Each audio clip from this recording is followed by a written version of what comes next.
Bonjour et bienvenue à ce nouveau numéro du Club Éco de la Tribune Objectif Aquitaine, un Club Éco enregistré pendant la journée Smart City Bordeaux, premier forum consacré au Smart.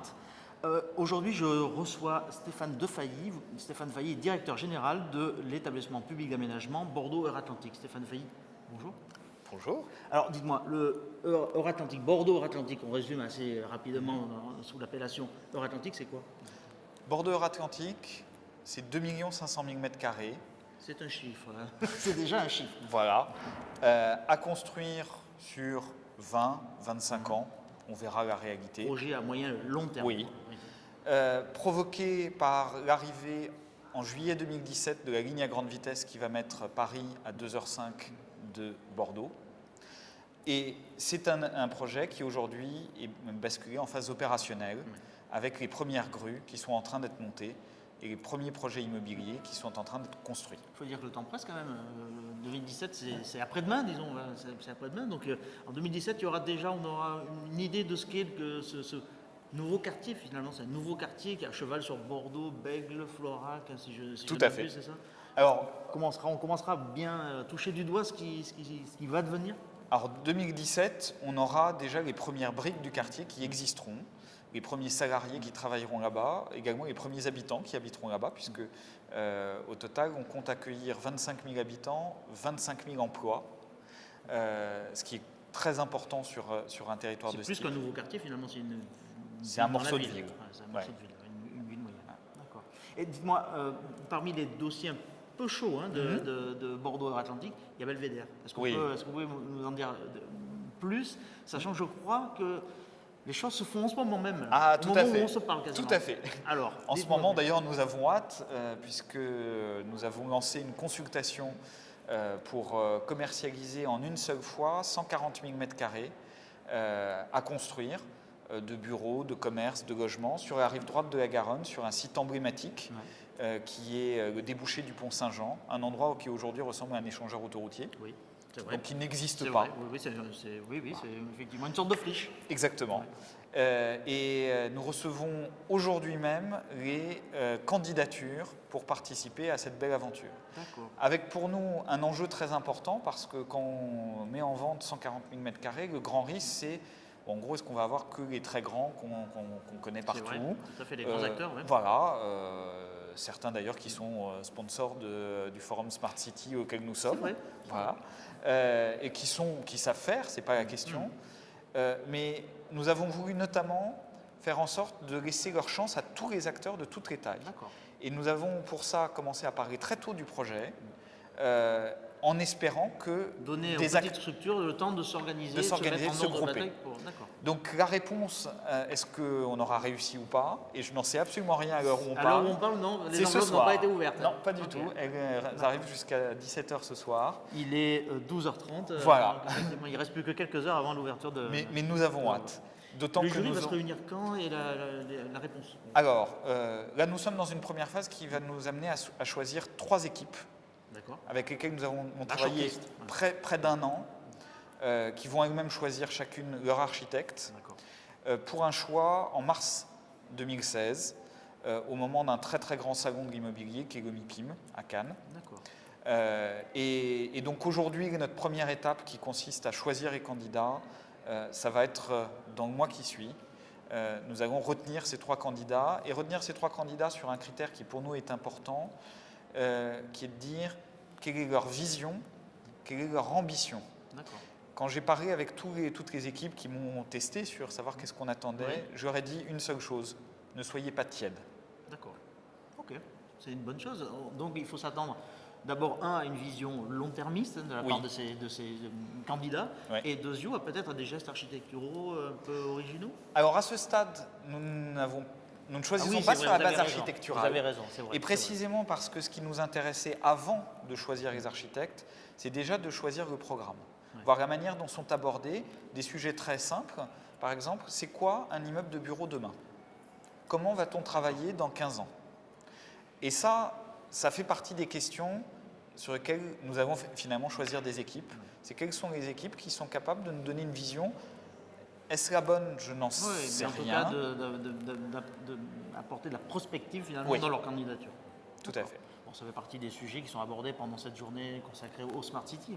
Complètement. Dites-moi, ce nouveau quartier, cette ville dans la ville, qu'est-ce que vous en attendez? On a parlé tout à l'heure des emplois, 25 000 emplois. Oui.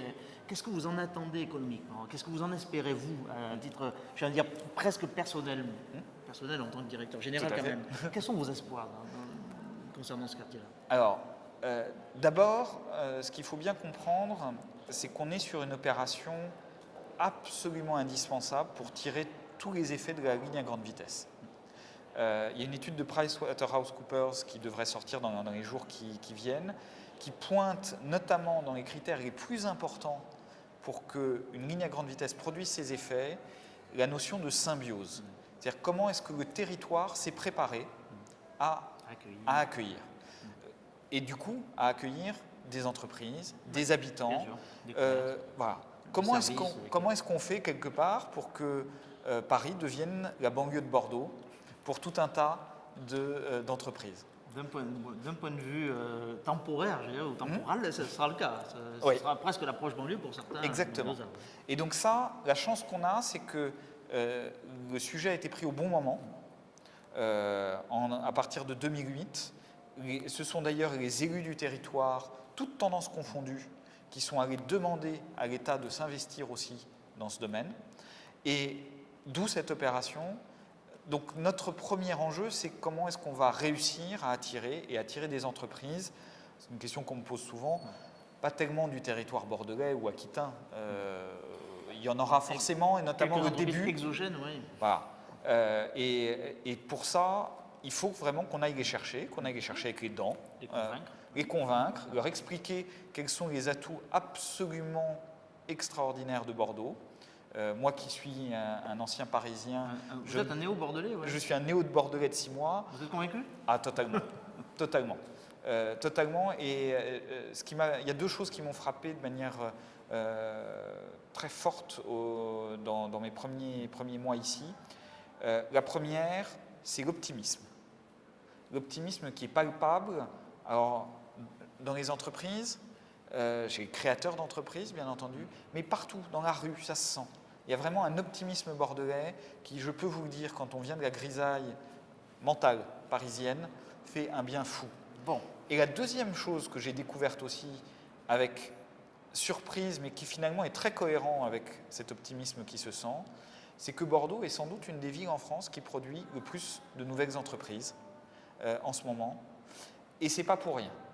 Et donc, Bordeaux-Euratlantique, une de nos cibles privilégiées, c'est comment est-ce qu'on rend les conditions possibles pour que ces entreprises se développent, comment est-ce qu'on parle avec elles pour bien comprendre leurs véritables besoins, et pas uniquement les besoins que nous, on imagine. C'était un petit peu la teneur de ma question. Donc, et donc ça, je pense que c'est un pari qui est en voie d'être réussi. Et puis, bien entendu, quand même, des grands comptes français, des grands comptes étrangers, qui à un moment donné vont vouloir venir en France. Pourquoi pas déplacer un grand siège social? Ça, c'est l'ambition de beaucoup d'élus bordelais. Je pense à un en particulier, peut-être une aussi en particulier, avec Virginie Calmès, qui est adjointe au maire d'Alain Juppé, pour qui c'est un des principaux jobs, faut dire. Nous sommes pendant le forum Smart City Bordeaux. Je ne peux pas vous laisser partir, ça sera ma dernière question, mais je ne peux pas vous laisser partir sans évoquer le côté smart de ce futur quartier, de cette ville dans la ville. Bordeaux-Atlantique, ça sera forcément smart? Alors, oui, mais tout dépend de ce qu'on met derrière ce mot Smart City. Un mot qui est un petit peu valise, hein. Oui. Effectivement, je reconnais, on l'utilise un peu facilement pour décrire tout un tas de choses. Alors peut-être vous dire d'abord qu'est-ce que moi j'entends par smart et du coup en quoi Bordeaux-Atlantique, oui, sous cet angle-là, doit être smart. La première chose, c'est de se dire que la Smart City, mais la ville en général derrière, est au service de l'homme et des hommes et des femmes qui vont l'habiter, l'utiliser, la traverser. Ça, c'est très important parce que on se tromperait complètement si on n'était que dans un concentré de technologies, fussent-elles les plus innovantes du monde. À partir de là, nous, ce qui nous importe, ce n'est pas nécessairement de faire de l'innovation tape à l'œil, mais de franchir des marches, d'une part, et aussi de rendre possible les innovations de demain. Je vais l'illustrer par un exemple très concret. Aujourd'hui, quand on conçoit un immeuble, à petit, on entre dans une démarche qui s'appelle le BIM, le Built-in Method, qui consiste certes à avoir une maquette en 3D de l'immeuble, ça c'est très bien, mais surtout derrière à pouvoir piloter toute la vie de l'immeuble pendant 30-40 ans, instrumenter, savoir où sont les capteurs et piloter finalement les consommations énergétiques, le vieillissement, tout ça. Anticiper son vieillissement. Exactement. Aujourd'hui, sur Euratlantique, et on va d'ailleurs commencer par le Belvédère dont nous parlions tout à l'heure, nous allons mettre en place une démarche de BIM, non seulement à l'échelle des bâtiments, mais à l'échelle de tout l'espace public. Je vais être franc avec vous, je ne sais pas exactement quels sont les usages qui vont être faits de ça. Ce dont je suis à peu près sûr, c'est qu'il y a des startups, bordelaise ou pas bordelaise d'ailleurs, qui, elles, vont avoir de très très bonnes idées. Donc c'est aussi, pour nous, être smart, c'est d'abord créer le substrat pour que l'innovation, pour que l'intelligence collective puisse se construire. Faire naître de nouveaux services, de nouveaux usages finalement. Et avec quelque chose dans lequel je crois beaucoup, c'est ce qui va venir du terrain, des porteurs de projets, de tous ceux qui ne sont précisément pas dans notre métier de la construction de la ville, mais qui sont autour, parce qu'aujourd'hui, construire une ville, c'est très compliqué, c'est un temps très long, c'est aussi très technique, et précisément, souvent, on a tendance nous-mêmes, aménageurs, et c'est vrai de tous les professionnels de la chaîne de la construction de la ville, à cause de cette technique, à rester dans notre monde. Il faut qu'on en sorte, il faut qu'on se laisse challenger par vous, par tous les habitants, par les porteurs de projets, par les entreprises qui naissent, et pour construire aussi autrement et construire avec et autour des projets qu'ils peuvent porter. Stéphane Defailly, je vais vous remercier et comment dirais-je, vous donner l'occasion de remettre votre casque de chantier parce que le chantier est encore très très long. Merci beaucoup, merci de nous avoir consacré ce temps pendant cette journée Smart City Bordeaux. Et moi, je vous donne rendez-vous pour le prochain numéro du Club Éco d'Objectif Aquitaine La Tribune. À bientôt.